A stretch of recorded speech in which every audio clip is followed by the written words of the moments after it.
Alright guys, well I wanted to do a little different video today. I wanted to put up some photos to show you what the Enterprise is looking like so far and then talk about it a little bit.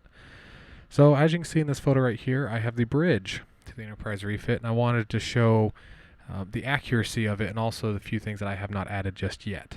It has the tan front with the blue base, but you can also see it has the little white lines on the blue base that I added in later. You can see the two little lights that'll shine and light up the front registry number. That's actually a modification that I made to this model. It's a little inaccurate from the movies because the bridge actually laid much lower, but if you want natural lighting from lights, this is what needs to be done, and it changes it so minutely, it's so small you really can't tell. But then the top of the dome will be painted a fluorescent silver or steel basically, and that I will do that later on when the model is nearly finished. But you can see it has the red lines all the way around the bridge, as well as the gray in between the red lines. Those are all accurate for both models, but specifically the Undiscovered Country model. Now in this photo, it's showing the top crystal. I have it covered up because I was painting, but you can also see on the Enterprise where the darker blue is located. I still have a little bit of painting to do. I need to paint a few squares on there. But you can also see along the side as it coming around the crystal, you can see how the blue fades into the white. That is accurate to the Undiscovered Country model. And for the most part, this one is going to be pretty plain, as the Undiscovered Country model was, compared to the Enterprise Refit. Okay, this next one is all the Aztecing on the secondary hull. As you can see, the where the blue detail is, that's known as the strong back. And then right in front of the blue detail, where the deflector dish is going to connect, that's called the deflector dish housing, surprisingly. But the detail on this one, the Undiscovered Country model, it was bigger sheets of Aztecing, whereas in the motion picture, there were a lot more colors on the neck. So this is more accurate to the Undiscovered Country version. Okay, now we're on to the shuttle bay. As you can see, I have the blue approach lights lit up, and then I have the red approach lights lit up. The inside, I do not have the runway strip lit up just yet because I need to plug it into the circuit board, which I will actually do here very soon. As soon as I get the saucer on, I will wire the board and start closing things up. But as you can see inside the shuttle all the way in the back, how it has red above the shuttle, that is accurate to Undiscovered Country. You can actually see that in the Final Frontier shuttle bay, which is the same one. They're the exact same ship, the USS Yorktown, that was renamed the Enterprise. Those are two garage doors where the shuttles are stored, and they have a red light inside. But I decided to put some people in there to give it more of a realistic look. And in person, the light that lights up the inside of the front shuttle shines out of the door where you can see that person standing, and it looks far more real. Okay, the next one is the Arboretum. I pulled the masking tape off so you can finally see inside. I have not cleaned the windows yet, so if you see some smudging or a little difficult to see in, that's because I haven't cleaned the windows yet. But the glass came out perfect this time around. They have all the other times, but it's extremely clear. You can see in, and the Arboretum, it looks fantastic. And from this photo right here, you guys can see as well that it just came out fantastic. I'm very pleased with it. Okay, now we're onto the bridge again. This is an extended view.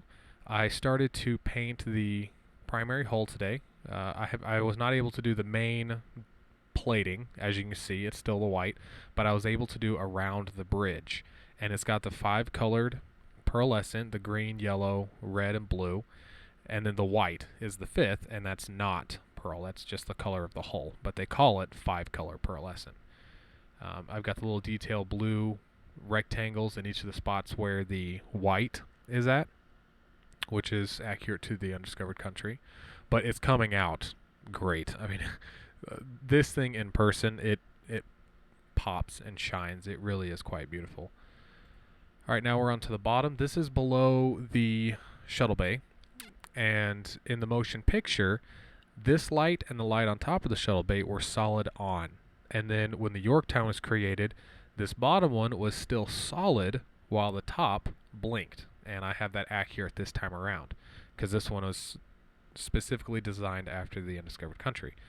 But this is an approach light that shines onto the bottom of the secondary hull, and yeah, it came out. I took it into my room that's pitch black to test it, and it came out great.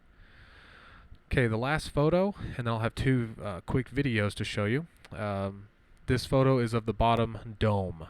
It's painted very, very close to the Undiscovered Country dome. Now, it's not completed yet. So this is the dome housing that I have painted the different shades of gray. And then the dome itself will also have a translucent steel color, the exact same as the bridge, but that will not be put on until I'm done with the model, because by doing the Aztecing on the top, I like to lay it on its bottom and spin it on the dome. And even though I have it on a very soft towel, it still can rub the paint away at times. So I wait till the very end, right before I attach to the secondary hull. I paint it, then I do the colors, and then I put it on. But it's starting to come out very, very nice. I've not been able to do any of the pearl on the bottom yet. I will do that all next week. Okay, now we're on to the video. And what I've been trying to accomplish with these videos is to show you what the Aztecing looks like. And I'm trying to get some good views. And when it hits the right light, it comes out perfect. And the funny thing is, when it's not in the right light, you can still see shading, but they're different. So the gold actually looks, I think it's green, and then the red looks blue. But when you hit it in the light and it pops, it looks exactly how it should. Okay, now we're on to the secondary hull, showing off the neck, and you can see how they're much bigger plates, but it all pops. And then all the tiny plates along the main body to show all of the smaller decking. And now I'm trying to show the pylons. You can see the lightning bolt design, which is accurate both in the motion picture and Undiscovered Country. It was a yellow, blue, and red. The green and white were not added in this part because it was solid from the bottom all the way to the top. And as you can see, you move it the right light, it looks really, really nice. And now this is the port side Aztecing. It's all coming out really well, and you can see it on the neck as well. And I mean, this stuff, when it's done right, it's very difficult to get the pearl to work right because it has a very high tendency to tear if you don't know what you're doing. But once you get it done right, it really does come out. And now this is the bottom side of the shuttle bay. And yeah, look at that. Now this is the kind of stuff you really have to look at it to see what's going on. But it just looks great. Alright guys, well that's what I have so far. Stay tuned. I will be out of town the next few days. But once I get back, I will be finishing up the primary saucer. Should take me, I'm estimating about a day and a half to get it pearled. And once I'm done pearling it, I will be attaching it to the secondary hull and getting all of that completely wired and completely done. And once I'm done with that, then I will move on to the nacelles, which I've painted the white color, but I haven't even done any of the detail painting on. Those I'm estimating will take me probably a week to paint and pearl themselves. So this model's coming to a quick conclusion, and it's coming out great. It's absolutely beautiful kit. Alright guys, well if you have any questions, obviously feel free to contact me on Facebook. I'm more than happy to answer any questions. Till then, just enjoy watching the videos. Alright, see you next time.